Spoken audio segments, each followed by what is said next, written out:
I love great conversations. Hi, my name is Angel Jones. Thank you for joining me on 12-minute convos where I help you create a brand of your own unique, real self. Listen in as I have conversations with amazing people from all over the world. Good morning, David Bain. How are you going on this wonderful, beautiful morning? I am wonderful indeed. Great to be on with you, Angel. Hey, it's a great pleasure to have you here with us. Please do tell us, what part of the world are you in right now? I am in London in the UK, but originally from Scotland. Well, your voice sounds warm and soothing, I can say. At this time in the morning, it's a really nice voice to wake to. I don't think I beat you in that department. Oh, there we go. Well, I appreciate that tremendously. But definitely yours is coming through my headsets, and I appreciate it very much. David, please do tell me, which of your talents is responsible for us meeting? Well, it could be my book, Digital Marketing in 2017, but it's probably my podcast, Digital Marketing Radio. Love it. Please tell us more. Yeah, sure. I mean, I started podcasting a long time ago, back in about 2006, so more than 10 years ago now as we're talking. But I was only having fun with it back then. I didn't really have decent equipment. I didn't have any regular publishing schedule. But I started taking it seriously from 2014. I have done a lot of digital marketing. I've been in the digital marketing industry, if you can call it that, for a long time as well. So I launched the podcast Digital Marketing Radio in 2014. And since then, at least every week, I've interviewed someone. I've interviewed around 500 experts since then and published a book as a result of it. Wow, congratulations. Wow. So what's the best place, or where's the best place for us to actually go and follow up on what you're doing? Probably just the domain name digitalmarketingradio.com. Love it. So who did you learn this skill from? The skill of, let's do the digital marketing aspect of what you do. Right. Okay. Well, I mean, I think when I started, which was probably the year 2000 to 2004, really was where I was just getting to grips of marketing online. And back then, nothing really existed in terms of following strategies from someone else.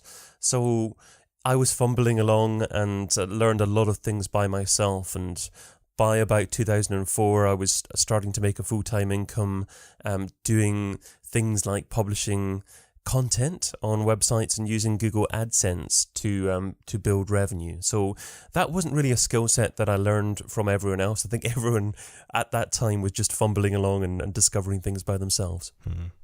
Now, I remember when I looked at your website, I saw the 13 pillars, right? Wow. You want to just touch on that? Yeah, sure, absolutely. But that's what the first seminar that I did, and that was in 2007. So I was doing, obviously, things myself to figure out how to be, reasonably successful online, first of all. And I attended a few business networking events, probably 2006 or so, and people were asking me, well, how do you actually do this?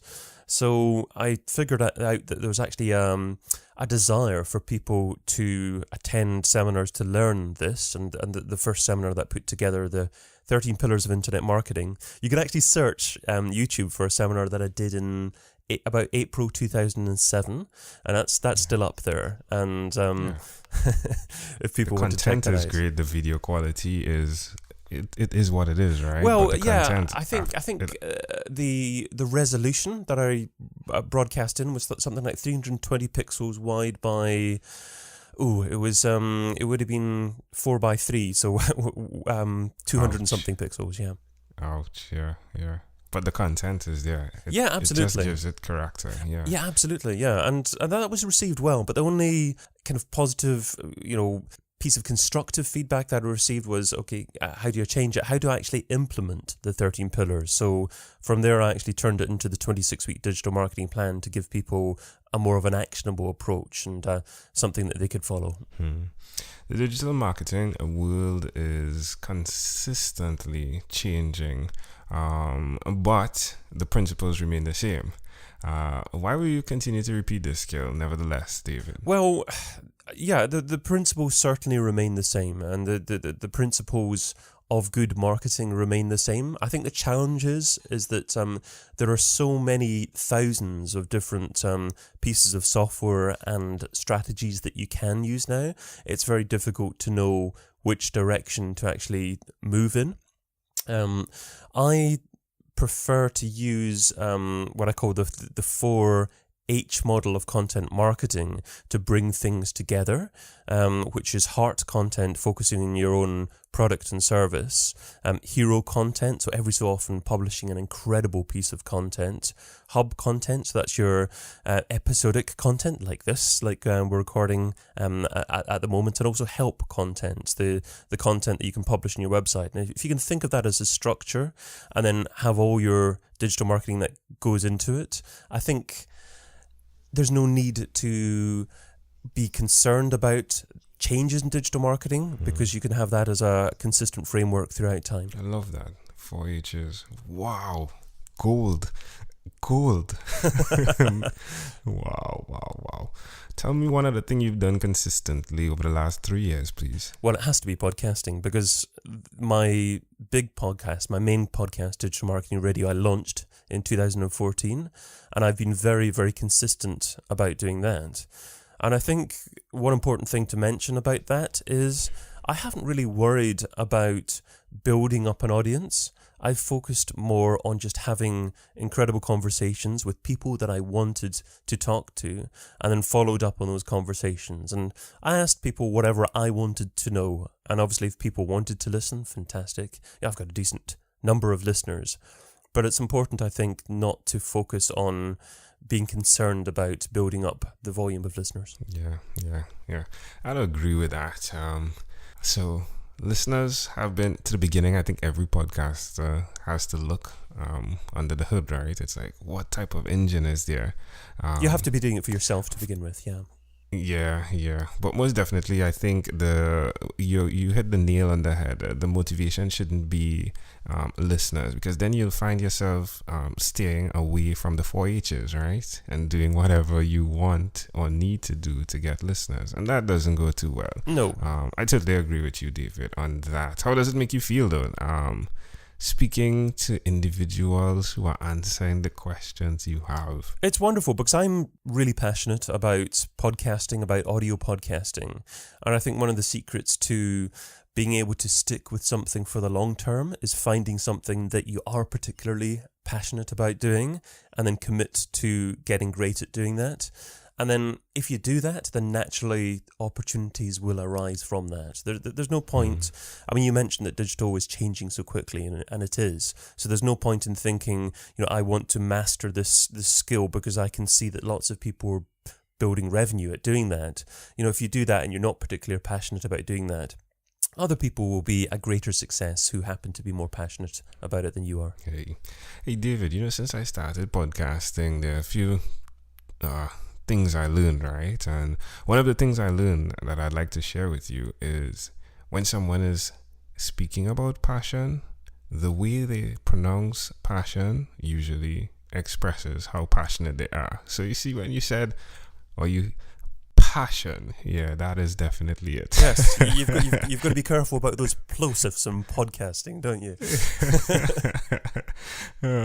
So just to someone out there that's listening, David, that may actually they actually launch their podcast and they're thinking the downloads, or even monetarily, hey, this needs to make X amount of dollars, why they should do what you've done, specifically by targeting the questions you want answered. Look, if you're thinking about downloads and dollars at the beginning, you're thinking of the wrong thing. You're starting for the wrong reason. If you have a business that has a product or service, you need to focus on the type of content marketing that resonates with both your target audience but also you personally. If you're not passionate about producing audio, don't do a podcast. You may be more focused on writing blog posts, other forms of content, producing images, maybe live video is something that you can get passionate about. So unless you can combine the ideal target audience with your passions, then you're unlikely to be a long-term success. Amazing audience. We are live with David Bain. He is the podcast host of Digital Marketing Radio. Do check that out. Do check out the video too.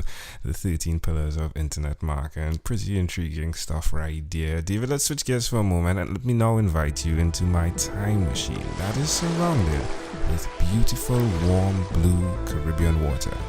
David, what is your earliest childhood memory? Wow, okay. The earliest one that springs to mind is, I remember when I must have been about 3 or something like that. And I must have been walking down the street with my mum, and I remember this woman coming up to us, and she was covered in makeup. Not great makeup, just lots of foundation. And I don't know if I remember this specifically or if it's my mum telling me afterwards, but apparently I said, "Hello, orange face." And obviously she was pretty shocked and didn't know what to say and made her excuses and moved on. But to me, it's I guess it tells the story that if you say something that results in a strong emotion, and obviously this was a strong emotion from my mum at the time, then it's more likely to sink into your brain. You're more likely to remember that, and I guess that's a good thing to bear in mind when you're trying to memorize things. If you can link strong emotion to it, you're more likely to remember it. Well, that's fascinating. Wow. So why do you think this memory is so clear? As I said to you, I think it's something to do with emotion. It's difficult, I think, for a first memory to really be clear whether it was you that remembered it or whether it was other people recounting the story that made you remember it. But I think it was maybe me. Interesting. Well, can I offer an interpretation to the thought picture you created in my mind? Go for it, yeah. I love the idea of movement. I love the idea of what you're doing via digital media marketing, right? Understanding the power of orange, though, in marketing is pretty fascinating. Orange, yellow. But understanding the orange and the aspect of you relating something bold, something that stood out, something that was passing your way as orange, that for me is super fascinating, that you would think that way, or that your mind works that way, at least. Well, certainly the innocent mind of a child, and just saying what they see. Yeah. Well, I'll tell you, it's the first time I've heard a memory like this. And it'll be the last as well. If we fast forward to when you were 12, what was your favorite song? Wow, okay. I remember being really into the musical Joseph and the Amazing Technicolor Dreamcoat. And there was a song in that called the Pharaoh song, where the Pharaoh came on and sang in the style of what I know now to be Elvis. But I hadn't really heard of Elvis at the time, and that was just a song that I absolutely loved at the time, and actually got me into being a bit of an Elvis fan. Wow, I love it. So someone that I spoke to, I think last week, his was Joseph, the song with Joseph, right? Yes, yeah, absolutely. About Joseph, yeah, and but color was definitely something that stood out as well. Wow. in his memory, if I'm not mistaken. That's fascinating. Wow. I'll have to go back and listen to that. And probably pass that your way, let you know what episode Well, I've listened to your previous episodes, Enjo, and I know that you try and get a little clip of the song itself. So I'll be very impressed if you manage to get a clip of that song. Oh, sweet. A challenge. All right, David, well, we've arrived at our destination, but before we get off of this time machine, there's a small declaration form. So it's yes or no, possibly a bit more. We're going to go pretty quickly here. David, have you chosen someone to pass on your skills to? I think I will do soon, because I'm expecting the birth of my first son next month. So. Wow, congratulations. So this will be live when yeah. Hopefully, absolutely, yeah. Yeah, wow, congratulations. So are you married? Yes, we've been married 5 years now. Do you have other children? No, first one. Okay, do you believe in God? I'm not going to answer that one. Do you have an inner circle of friends? I absolutely do, yes. Do you watch TV for more than 3 hours a day? Well, I think the definition of TV has changed quite a bit over the last few years. So certainly not traditional TV, but perhaps having YouTube on in the background, or Netflix or Amazon Prime. Yeah. What about screen time, the phone and or the computer? More than 8 or less than 8 hours a day? Yeah, more than 8, I'm afraid. Probably shouldn't be, but more than 8. David, after having 1,001 conversations in 3 months, I came up with a workbook that's called Yours. And the name of it is Your Own Unique Real Self. Connected to that is your own unique real statement, your mission, if you would. If you had to share with us your own unique real statement, something that represents David Bain, what would you say that is? Well, to a certain degree, we've covered it, but let's just emphasize it. And I would probably say find first what you love to do, commit to doing a great job at it, and then from that, other opportunities will follow. Love it. Love it, love it, love it. David Bain, this was a great pleasure. Before you leave, is there anything else you'd like to share with our amazing audience? I'd just like to say stop focusing on building a community and start focusing on just building long-term one-on-one relationships. Yeah. Amazing audience. I love it, I love it, I love it. David Bain, thank you so much for being on What is Inspired by 12-Minute Convos with Angel Jones. It's been a pleasure to be on with you. Thanks, Angel. Thank you for being on 12-Minute Convos with Angel Jones. Stay tuned for more from our advertisers. Diabetes is a mountain pandemic. It's a disease that's not acute but chronic. Similar to this rhyming method, I have simplified the definition, the signs and symptoms, and the complications of diabetes for both adults and children in my books, Poems for Patients, A Focus on Diabetes, and The ABCs of Diabetes for Children. These books are available on Amazon.com, and for more information, you can visit my website, poemsbyaj.com. That's poemsbyaj.com.